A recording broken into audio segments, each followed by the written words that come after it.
بسم اللہ الرحمن الرحیم۔ شروع اللہ کے نام سے جو بڑا مہربان اور نہایت رحم کرنے والا ہے۔ محترم ناظرین، آج میں آپ کو بیماری بھگانے والی ایک ایسی تسبیح بتانے جا رہا ہوں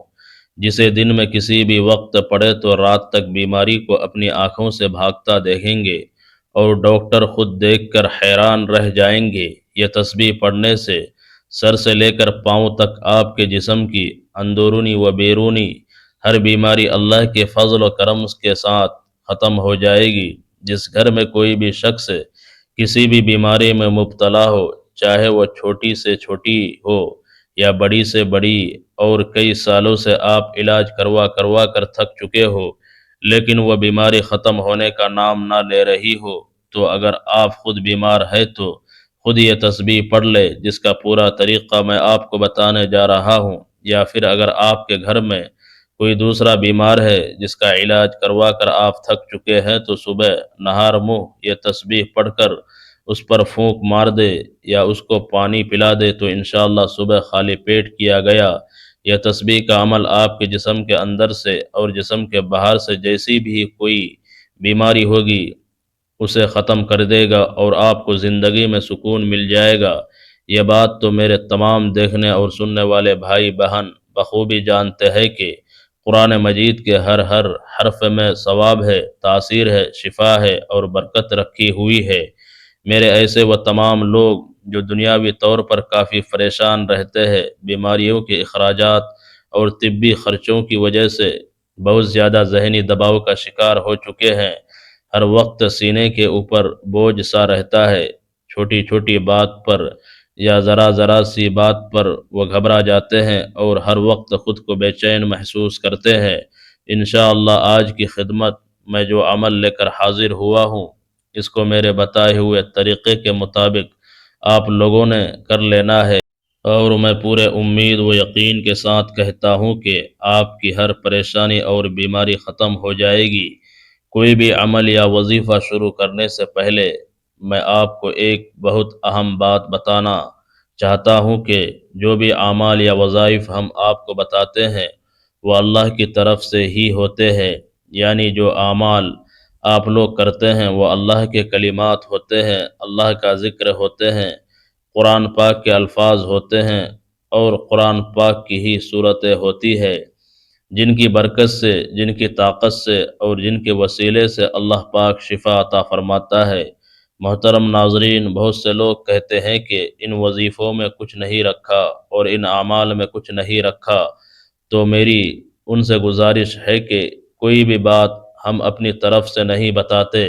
بلکہ اللہ کا ذکر بتاتے ہیں اور قرآن کا وظیفہ بتاتے ہیں جس کو پڑھنے سے شفا وہ پروردگار دیتا ہے، اور آپ خود جانتے ہیں کہ اللہ کے کلمات میں کتنی طاقت ہوتی ہے۔ تو ہمیں چاہیے کہ ہم ان وظائف کو سچے دل اور کامل یقین و ایمان کے ساتھ ضرور کیا کرے تاکہ ہمیں ان وظائف سے پورا فائدہ حاصل ہو سکے۔ اگر آج کی یہ تسبیح پڑھ لینے سے ڈاکٹروں کے خرچے بچ جاتے ہیں، دوائیوں کے مہنگے خرچے بچ جاتے ہیں اور مریض صحت یاب ہو جاتا ہے تو آپ بتائیے کہ اس سے بڑی کامیابی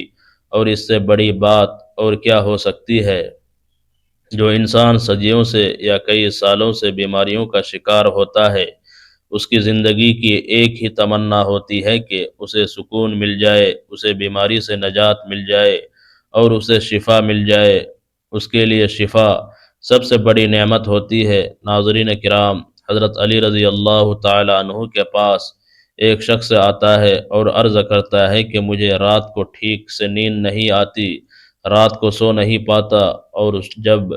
صبح اٹھتا ہوں تو پورے جسم میں درد سا رہتا ہے اور وہ درد بڑھتا رہتا ہے۔ جب وہ اپنی بات حضرت علی رضی اللہ تعالی عنہ کو بیان کر چکا تو انہوں نے اس شخص سے فرمایا کہ اے شخص، اگر تم رات کو پانی پیتے ہو تو رات کو پانی پینا بند کر دو، کیونکہ ایسا کرنا انتہائی نامناسب ہے، اور رات کو پانی پینے سے ایسا درد شروع ہو جاتا ہے کہ اگر اللہ پاک اسے شفا دینا چاہے تو دے سکتے ہیں، ورنہ اس کا علاج ناممکن ہے۔ ناظرین کرام، پانی جسم کے لیے ایک انتہائی اہم چیز ہے، اور جب ہم مناسب مقدار میں پانی نہیں پیتے تو ہمارے جسم میں پانی خشک ہو جاتا ہے اور اکثر رات کے وقت ہمیں پانی کی ضرورت محسوس ہوتی ہے اور لوگ رات کو اٹھ کر پانی پی لیتے ہیں، لیکن اب جدید میڈیکل سائنس نے بھی رات کو پانی پینے سے منع کر دیا ہے۔ ان کا کہنا ہے کہ بستر پر جانے سے قبل پانی کا استعمال نیند کو شدید متاثر کرتا ہے، اور اس عادت کے نتیجے میں بیت الخلاء کے لیے رات کو بار بار اٹھنا پڑتا ہے، اور جب انسان گرم بستر سے ایک دم بیت الخلاء جاتا ہے تو جسم ٹھنڈا پڑ جاتا ہے، جو صحت کے لیے نقصان دہ ہے۔ اور دوسری بڑی وجہ یہ ہے کہ اس کا تعلق گردوں سے ہے، کیونکہ آپ سب جانتے ہیں کہ رات کو گردے اپنے کام میں بہت آہستہ ہو جاتے ہیں،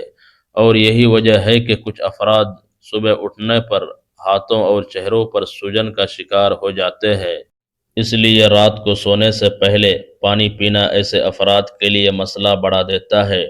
اور تیسری بڑی وجہ یہ ہے کہ اگر آپ سونے سے پہلے پانی پیتے ہیں تو یہ آپ کی نیند میں مداخلت کی بڑی وجہ بنتا ہے۔ وزن کم کرنے کے لیے پانی کی طرح پرسکون نیند بھی ایک اہم چیز ہے،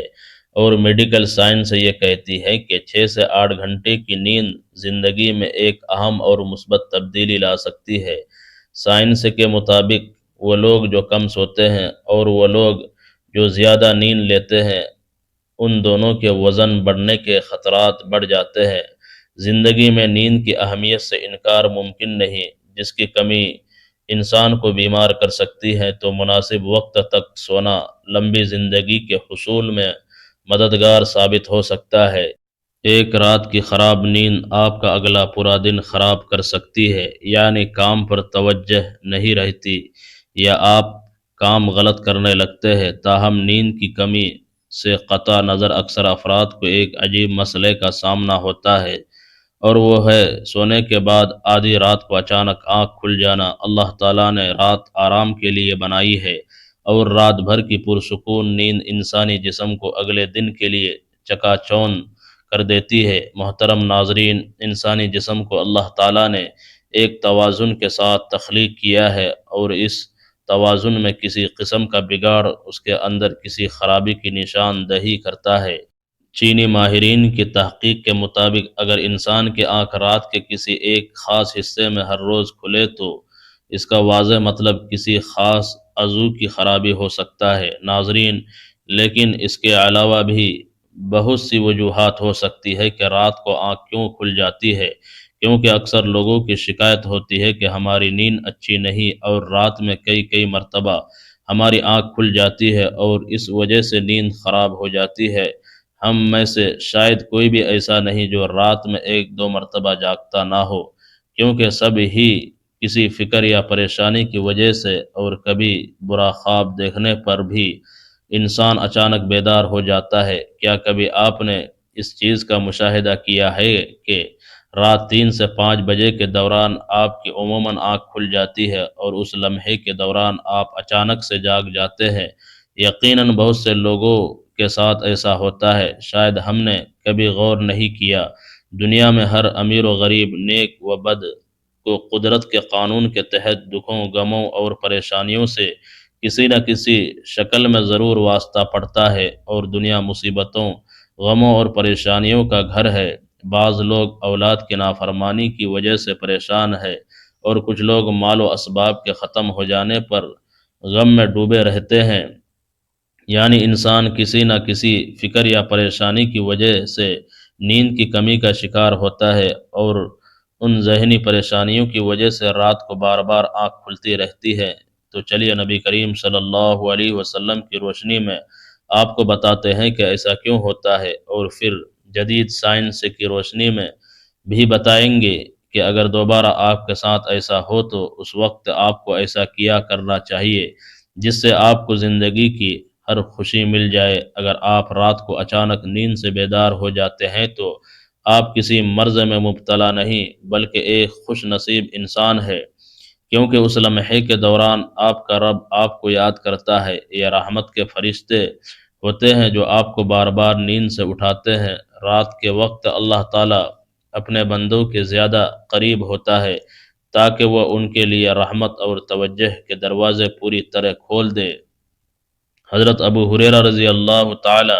عنہ سے مروی ہے کہ حضور اکرم صلی اللہ علیہ وسلم نے فرمایا کہ ہمارا پروردگار ہر رات آسمانی دنیا پر نزول فرماتا ہے، جب اخروی تہائی حصہ باقی رہ جاتا ہے تو آواز دیتا ہے کہ کون ہے جو مجھ سے دعا کرے میں اس کی دعا قبول کروں، کون ہے جو مجھ سے سوال کرے میں اس کی مطلوبہ چیز عطا کروں، کون ہے جو مجھ سے بخشش طلب کرے اور میں اسے بخش دوں، ہے کوئی توبہ کرنے والا میں اس کی توبہ قبول کروں، ہے کوئی سائل جسے میں عطا کر دوں، یہاں تک کہ صبح طلوع ہو جاتی ہے۔ محترم ناظرین، اسی طرح ایک اور حدیث مبارکہ ہے جس میں حضرت ابو سعید خدری رضی اللہ تعالی عنہ اور حضرت ابو ہریرہ رضی اللہ تعالی عنہ سے مروی ہے، وہ بیان کرتے ہیں کہ رسول اکرم صلی اللہ علیہ وسلم نے فرمایا کہ اللہ تعالیٰ توقف کرتا ہے حتیٰ کہ ایک تہائی رات گزر جاتی ہے تو آسمانی دنیا پر نزول فرماتا ہے اور آواز دیتا ہے کہ ہے کوئی مغفرت کا طلبگار میں اس کی مغفرت کروں، ہے کوئی توبہ کرنے والا میں اس کی توبہ قبول کروں، اور ہے کوئی سائل میں اسے عطا کروں، ہے کوئی دعا کرنے والا میں اس کی دعا قبول کروں، حتیٰ کہ فجر طلوع ہو جاتی ہے۔ ناظرین، ان احادیث کا مقصد یہ ہے کہ آپ کو اس قیمتی وقت کی اہمیت بتاتے چلے کہ یہ وقت کتنی اہمیت کا حامل ہے، جب ہمارا مالک خود ہی آواز دیتا ہے کہ مانگ لو مجھ سے جو بھی اس وقت مجھ سے مانگتا ہے۔ اگر آپ کی آنکھ رات کو کھل جاتی ہے تو فوراً اٹھ جائیے اور اپنے رب سے اس لمحے مانگ لے۔ سیدنا عبادہ بن صامت رضی اللہ تعالی عنہ سے روایت ہے کہ انہوں نے نبی اکرم صلی اللہ علیہ وسلم کو فرماتے ہوئے سنا کہ جو شخص رات کو اٹھے اور دعا کرے کہ یا اللہ مجھے بخش دے تو اس کی دعا قبول ہوگی، اور اگر وہ وضو کرے اور نماز پڑھے تو نماز قبول ہوگی۔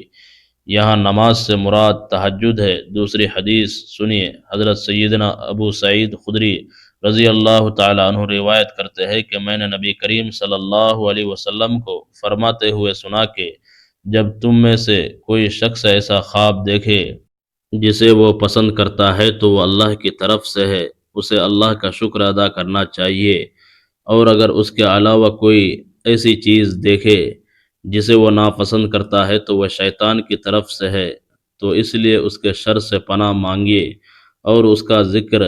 کسی سے نہ کرے تو وہ اس کو نقصان نہیں پہنچائے گا۔ اکثر لوگ برے خواب بیان کر رہے ہوتے ہیں اور تعبیرات پوچھ رہے ہوتے ہیں، تو اس بات کو ملحوظ رکھیں کہ بہتر ہے کہ آپ برے خوابوں کی تعبیر نہ پوچھیں، اور جب کبھی رات کو آنکھ کھلے تو نبی کریم صلی اللہ علیہ وسلم کے ان فرمان پر ضرور عمل کرے، اور اگر آپ کا بستر سے اٹھنے کو دل نہیں کرتا تو پہلی حدیث مبارکہ پر عمل کر کے 2 سے 5 منٹ کے لیے دعا کرے کہ اے اللہ مجھ پر اپنی رحمت فرما، اور اس مقدس لمحے سے فائدہ اٹھانے کی ہمت اور توفیق عطا فرما۔ اس وقت میں آپ کو بار بار پکارا جاتا ہے کہ انسان کو جس مقصد کے لیے پیدا کیا گیا ہے اسے پہچانو اور اسے پورا کرو۔ ناظرین گرامی، قرآن مجید میں اللہ تعالیٰ نے اپنے مومن بندوں کی یہ صفات بیان فرمائی ہے کہ وہ رات کے وقت تھوڑا سوتے ہیں اور آخری رات میں مغفرت مانگا کرتے ہیں۔ ناظرین، ہر چیز کے بیدار ہونے کا اور پرورش پانے کا ایک خاص موسم ہوتا ہے۔ ہریالی اور خوبصورتی بہار کے موسم میں دیکھنے کو ملتی ہے، اسی طرح چاند 29 دن کے سائیکل کے بعد پھر سے چکر لینا شروع کر دیتا ہے۔ اسی طرح رات کے پچھلے حصے میں روحانی دنیا کی بہار کا موسم ہوتا ہے، رحمت کے نزول کا وقت ہوتا ہے، اور اللہ تعالیٰ چاہتا ہے کہ بندہ اپنی نیند سے اٹھے اور اپنی خواہشوں کا اظہار کرے۔ اس وقت رب کائنات تمام خزانے بانٹنے کے لیے بے تاب ہوتا ہے۔ اس کے علاوہ جدید سائنس بھی کہتی ہے کہ نماز ایک بہترین ورزش ہے، اس کے ہر رکن کے الگ الگ فائدے ہیں، اور نماز سے جسم کی تمام بیماریاں ختم ہو جاتی ہے۔ محترم ناظرین، اسی لیے نبی کریم صلی اللہ علیہ وسلم نے 1400 سال پہلے حکم دیا تھا، اور آج اربوں روپے خرچ کر کے سائنس اس کو سچ ثابت کرنے لگی ہے، لیکن کچھ کاٹ کے الو اب بھی اسلام میں کیڑے نکالنے پر گامزن ہے اور ہمیشہ ہی منہ کی کھاتے ہیں۔ ناظرین، اگر آپ کی اس وقت آنکھ کھلتی ہے تو ضرور اٹھیے، وضو کیجیے تاکہ آپ اچھی طرح جاگ جائے اور پاک ہو جائے۔ کچھ دیر کے لیے لمبے لمبے سانس لے اور زور سے سانس کو باہر نکالے تاکہ جسم سے بیماریاں خارج ہو، اور سجدہ کرتے وقت جب آپ نیچے کو جھکتے ہیں تو دماغ کو زیادہ خون ملتا ہے۔ نماز میں سجدے کی حالت بندہ مومن کے لیے اللہ کی بندگی کے حوالے سے بہترین حالت ہے، اور یہی دعا کے لیے سب سے اچھا موقع ملتا ہے، اور ایسا کیوں نہ ہو، کیونکہ کسی مومن کے لیے اپنے رب کے سامنے عاجزی اور انکساری کو اختیار کرتے ہوئے اپنی پیشانی کو جھکانا اور اس کے قدموں میں رکھ دینا بہت محبوب ہوتا ہے۔ اس کے نتیجے میں اللہ تعالیٰ اپنے بندوں کو بہترین سے نوازتا ہے اور اپنے قرب کا شرف بخشتا ہے۔ رات کو تہجد کے بارے میں حق تعالیٰ کا ارشاد ہے کہ اور رات کے کچھ حصے میں تہجد پڑھ لیا کرو، جو آپ کے حق میں زیادہ بہتر ہے۔ کیا عجیب ہے کہ آپ کا رب آپ کو مقام محمود میں جگہ دے۔ مقام محمود مقام شفاعت کبریٰ ہے، جس پر قیامت کے دن فائز ہو کر آپ صلی اللہ علیہ وسلم اپنی امت کی بخشش کروائیں گے۔ مذکورہ ارشاد کی روشنی میں مسلمانوں کو چاہیے کہ رات کو جس وقت آنکھ کھل جائے وضو کر کے 2 رکعات، 4 رکعات، 6 رکعات یا 8 رکعات، جس قدر طاقت اور فرصت ہو اور دل کی رغبت ہو، پڑھ لیا کرے۔ تہجد کا ثواب مل جائے گا۔ اللہ تعالیٰ نے انسان کو اس دنیا میں صرف اور صرف اپنی عبادت، اپنی معرفت اور اپنی پہچان کروانے کے لیے بھیجا ہے، تاکہ وہ اللہ تعالیٰ کی عبادت اور اس کی بندگی کرے، اس کی ذات کو پہچان کر اس کی مغفرت حاصل کرے، اس دنیا میں اللہ تعالیٰ کو راضی کر لے، اور پھر آخرت میں ہمیشہ ہمیشہ کی زندگی عیش و عشرت اور راحت و آرام میں بسر کرے۔ یہی وجہ ہے کہ حضرت انبیاء علیہ الصلاۃ والسلام اور صحابہ کرام رضی اللہ تعالی عنہم نے اپنی تمام شعبہ زندگی، غمی خوشی تنگ دستی و فراوانی کے ہر وقت اور ہر لمحے اس عظیم مقصد کو یاد رکھا، اور وہ اس میں کامیاب بھی رہے۔ وہ دنیاوی کاروبار، زراعت و تجارت، صنعت و حرفت وغیرہ بھی کرتے تھے، لیکن ان کے دل ہمیشہ اللہ تعالیٰ کی محبت و الفت میں مست و سرشار رہتے، اور کسی وقت بھی اس کی یاد سے غافل نہیں رہتے تھے۔ ایسے ہی لوگوں کے بارے میں اللہ تعالیٰ نے قرآن مجید میں فرمایا کہ یہ وہ لوگ ہیں جنہیں کوئی تجارت یا کوئی خرید و فروخت نہ اللہ کی یاد سے غافل کرتی ہے، نہ نماز قائم کرنے اور نہ زکوٰۃ دینے سے۔ یہی وہ لوگ ہیں جو رات جیسے پرسکون وقت میں بھی راحت و آرام کی بجائے اپنے محبوب حقیقی کے سامنے عبادت و بندگی کے لیے دست بستہ کھڑے ہوتے ہیں، اور نماز میں اس کے سامنے زاری و دعا میں مشغول ہو جاتے ہیں۔ اللہ تعالیٰ نے انہی لوگوں کا قرآن مجید میں مختلف انداز میں ذکر فرمایا ہے۔ چنانچہ ایک جگہ ارشاد ہے کہ ان کے پہلو رات کے وقت اپنے بستروں سے جدا رہتے ہیں، وہ اپنے رب کو ڈر اور امید کے ملے جلے جذبات کے ساتھ پکار رہے ہوتے ہیں، اور ہم نے ان کو جو رزق دیا وہ اس میں سے نیکی کے کاموں میں خرچ کرتے ہیں۔ چنانچہ کسی متنفس کو کچھ پتہ نہیں کہ ایسے لوگوں کے لیے آنکھوں کی ٹھنڈک کا کیا سامان ان کے اعمال کے بدلے میں چھپا کر رکھا گیا ہے۔ ایک دوسری جگہ ارشاد ہے کہ وہ رات کے وقت کم سوتے ہیں اور سحری کے اوقات میں استغفار کرتے ہیں۔ حضرت عبداللہ بن سلام رضی اللہ تعالی عنہ فرماتے ہیں کہ جب حضور اقدس صلی اللہ علیہ وسلم مدینہ منورہ تشریف لائے تو لوگ آپ صلی اللہ علیہ وسلم کی طرف دوڑنے لگے اور کہنے لگے کہ حضور صلی اللہ علیہ وسلم تشریف لائے ہیں۔ میں بھی لوگوں کے ساتھ آیا تاکہ دیکھوں کہ واقعی آپ صلی اللہ علیہ وسلم نبی ہے یا نہیں۔ میں نے آپ صلی اللہ علیہ وسلم کا چہرہ مبارک دیکھ کر کہا کہ یہ چہرہ جھوٹے شخص کا نہیں ہو سکتا۔ وہاں پہنچ کر جب سب سے پہلا ارشاد حضور صلی اللہ علیہ وسلم کی زبان سے سنا وہ یہ تھا کہ لوگوں، آپس میں سلام کا رواج ڈالو اور غربا کو کھانا کھلاؤ اور صلہ رحمی کرو، اور رات کے وقت جب سب لوگ سوتے ہو تہجد کی نماز پڑھا کرو تو سلامتی کے ساتھ جنت میں داخل ہو جاؤ گے۔ حضرت علی رضی اللہ تعالی عنہ سے مروی ہے کہ حضور اقدس صلی اللہ علیہ وسلم نے ارشاد فرمایا کہ جنت میں ایسے بالا خانے ہیں جو پاکیزہ بنے ہوئے معلوم ہوتے ہیں، ان کے اندر سب چیزیں باہر سے نظر آتی ہے۔ صحابہ رضی اللہ تعالی عنہم نے عرض کیا کہ یا رسول اللہ صلی اللہ علیہ وسلم، یہ کون لوگ ہیں اور یہ کن لوگوں کے لیے ہے؟ حضور صلی اللہ علیہ وسلم نے فرمایا کہ جو اچھی طرح سے بات کرے اور غربا کو کھانا کھلائے اور ہمیشہ روزے رکھے اور ایسے وقت میں رات کو تہجد پڑھے جب کہ لوگ سو رہے ہو۔ حضرت بلال حبشی رضی اللہ تعالی عنہ سے روایت ہے کہ رسول اللہ صلی اللہ علیہ وسلم نے ارشاد فرمایا کہ تم رات کے جاگنے کو لازم پکڑو، کیونکہ یہ تم سے پہلے صالحین اور نیک لوگوں کا طریقہ ہے، اور رات کا قیام اللہ تعالیٰ کی طرف سے تقرب کا ذریعہ ہے اور گناہوں کے لیے کفارہ ہے، اور گناہوں سے روکنے اور حسد سے دور کرنے والی چیز ہے۔ قیام اللیل تو میری آپ سب بھائیوں اور بہنوں سے گزارش ہے کہ جو تسبیح میں آپ کو بتانے جا رہا ہوں وہ تسبیح کون سی ہے؟ آج جو طریقہ میں آپ کو بتانے جا رہا ہوں اسی طریقے سے آپ نے تسبیح کرنی ہے، پھر دیکھیے اللہ پاک آپ کو شفا عطا فرما دیں گے اور صحت والی زندگی عطا فرما دیں گے۔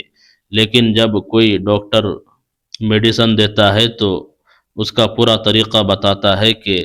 اس میڈیسن کو آپ نے اس طریقے سے استعمال کرنا ہے جو طریقہ میں نے آپ کو بتایا ہے۔ اگر آپ ڈاکٹر کے طریقے کے خلاف جائیں گے اور اپنی مرضی سے وہ میڈیسن استعمال کریں گے تو ہو سکتا ہے کہ آپ کو اس کا فائدہ حاصل نہ ہو۔ اسی طرح جو طریقہ میں آپ کو بتانے جا رہا ہوں اس طریقے سے آپ نے تسبیح کرنی ہے۔ یقین کرے کائنات کے بھی کسی بھی فرد کو کسی قسم کی بیماری لگ گئی ہو، کوئی ذہنی الجھن ہو یا کوئی قلبی بے چینی ہو، کالا پیلا جادو ہو یا جن و عصائب کا سایہ ہو، آج کی یہ تسبیح پڑھنے کے بعد اپنے حالات کو بدلتے ہوئے خود دیکھ لو گے اور بیماریوں کو زندگی سے جاتے ہوئے دیکھ لو گے۔ محترم ناظرین، اس تسبیح کو آپ لوگوں نے کس طرح سے پڑھنا ہے یہ بڑی توجہ سے نوٹ فرمائیے۔ بیماری بھگانے والی ایک تسبیح دن میں کسی بھی وقت پڑھے اور بیماری کو اپنی آنکھوں سے بھاگتا دیکھے۔ سبحان اللہ و بحمدہ سبحان اللہ العظیم آپ نے 111 مرتبہ پڑھنا ہے۔ کسی بھی نماز کے بعد آپ یہ دعا پڑھ سکتے ہیں۔ یہ دعا آپ کسی بیماری کے لیے کرے اور کسی بھی بیماری سے نجات کے لیے آپ اس عمل کو لازمی کر لے۔ جب یہ عمل پورا ہو جائے تو اپنے سامنے ایک پانی کا گلاس لازمی رکھ لے۔ یہ عمل پورا ہونے کے بعد اس پانی کے گلاس پر پھونک مار کر وہ پانی آپ خود بھی پی لیں۔ اگر آپ کسی بیماری میں مبتلا ہے تو آپ خود اس پانی کو پی لے، نہیں تو اس مریض کو وہ پانی پلا دے۔ پانی پر پھونک مار کر خود بھی پی لے اور گھر میں بھی جو کوئی بیمار ہے اس کو بھی پانی پلا دے۔ ایک دن یہ عمل کر لے، یقین مانیے دوسرے دن جب آپ اس عمل کو کریں گے اور اس کی نیت کریں گے تو مریض کی طبیعت بہتر ہونا شروع ہو جائے گی۔ اس تسبیح میں اتنی برکت اور اتنی طاقت رکھی ہوئی ہے کہ اگر آپ کا مریض کسی بھی ہسپتال میں ICU میں بھی پڑا ہوا ہے تو اس کو بھی آپ اس طرح کا یہ عمل کر کے وہ پانی پلا دے تو مریض اٹھ کر بیٹھ جائے گا۔ قرآن پاک میں بہت ہی زیادہ شفا ہے، ہر صورت میں برکت رکھی گئی ہے اور طاقت رکھی گئی ہے۔ میرے وہ تمام بھائی بہنیں جو اپنے گھر میں بیماریوں کی وجہ سے چاہے وہ چھوٹی ہو یا بڑی ہو پریشان رہتی ہے تو اس کا یہ عمل ضرور کر لیں اور اس ایک بات کو میری ہمیشہ کے لیے پلے باندھ لے کہ جسمانی بیماری بہت چھوٹی چیز ہے، اصل بیماری سوچ کی بیماری ہوتی ہے۔ جس طرح دیمک لکڑی کو چاٹ جاتا ہے اور اسی کو کھا جاتا ہے، اندر سے ہی کھا جاتا ہے، اسی طرح منفی سوچ جو ہوتی ہے وہ بیماری کی طرح جسم کو اندر سے کھا جاتی ہے۔ اپنی سوچ کو مثبت رکھیے اور پوزیٹیو رکھیے۔ سید عالم حضور پر نور صلی اللہ علیہ وسلم نے ارشاد فرمایا کہ بے شک بہترین دوست اور وفاداری کرنے والی پاک ذات صرف اللہ کی ہے، ہر شے اللہ تعالیٰ کی ملکیت ہے، اور جو بھی اسے سچے دل سے پکارتا ہے وہ اس کی داد رسی ضرور کرتا ہے۔ اللہ پاک اس تسبیح کی برکت سے میرے تمام بھائیوں اور بہنوں کی پریشانیوں کو دور فرمائے۔ اے اللہ، ہم تیرے گناہگار بندے ہیں، تیرے خطا کار بندے ہیں، ہمارے گناہوں کو معاف فرما، ہماری خطاؤں کو معاف فرما۔ اے اللہ، ہم اپنے اگلے پچھلے صغیرہ کبیرہ سبھی گناہوں، خطاؤں اور نافرمانیوں کی معافی مانگتے ہیں۔ اے اللہ رب العزت، ہم اپنے گناہوں سے توبہ کرتے ہیں، ہماری توبہ قبول فرما۔ اے اللہ، ہم گناہ گار ہیں، سیاہ کار ہیں، بدکار ہیں، تیرے احکام کے نافرمان ہیں، ناشکر ہیں، لیکن میرے معبود تیرا نام لیوا بندے ہیں، تیری توحید کی گواہی دیتے ہیں۔ تیرے سوا کوئی عبادت کے لائق نہیں، تیرے سوا کوئی بندگی کے لائق نہیں، تیرے سوا کوئی تعریف کے لائق نہیں۔ ہمارے معبود، ہمارے گناہ تیری رحمت سے بڑے نہیں ہے، تو اپنے رحمت سے ہمارے گناہوں کو معاف کر دے۔ اے اللہ پاک، ہمیں گمراہی کے راستے سے ہٹا کر صراط مستقیم کے راستے پر چلانے والا بنا دے۔ اے اللہ، ہمیں ایسی نمازیں پڑھنے کی توفیق عطا فرما کہ جس نماز سے تو راضی ہو جائے، زندگی میں ایسے نیک اعمال کرنے کی توفیق عطا کر جن اعمالوں سے تو راضی ہو جائے، ہمیں ایسی زندگی گزارنے کی توفیق عطا کر جس زندگی سے تو راضی ہو جائے، ایمان پہ زندہ رکھ اور ایمان پہ ہی موت عطا کر۔ اے اللہ، ہمیں تیرے احکام کی فرما برداری کرنے والا بنا اور اپنے پیارے حبیب جناب محمد رسول اللہ صلی اللہ علیہ وسلم کے نیک اور پاکیزہ عادت کو اپنانے والا بنا دے۔ اے اللہ، ہماری پریشانیوں کو دور کر دے۔ اے اللہ، جو بیمار ہے انہیں شفا کاملہ عطا فرما۔ اے اللہ، جو بے اولاد ہے انہیں اپنے خزانوں میں سے نیک اور صالح اولاد عطا فرما۔ اے اللہ، جن کے جو کام رکے ہوئے ہیں وہ پورے کر دے۔ اے اللہ، بچھڑوں کو ملا دے۔ اے اللہ، شادی شدہ جوڑوں میں محبت اور خلوص پیدا کر دے اور ان کی زندگیوں میں برکت ڈال دے۔ اے اللہ، تمام لڑکے اور لڑکیوں کے نصیب اچھے کر دے۔ اے اللہ، جو قرض کے بوجھ تلے دبے ہوئے ہیں ان کا قرض جلد سے جلد ادا کر دے۔ اے رب العزت، شیطان سے ہماری حفاظت فرما۔ اے اللہ، حلال رزق کمانے کی توفیق عطا فرما۔ اپنا بہت سارا خیال رکھیے اور اپنی دعاؤں میں یاد رکھیے۔ اللہ حافظ۔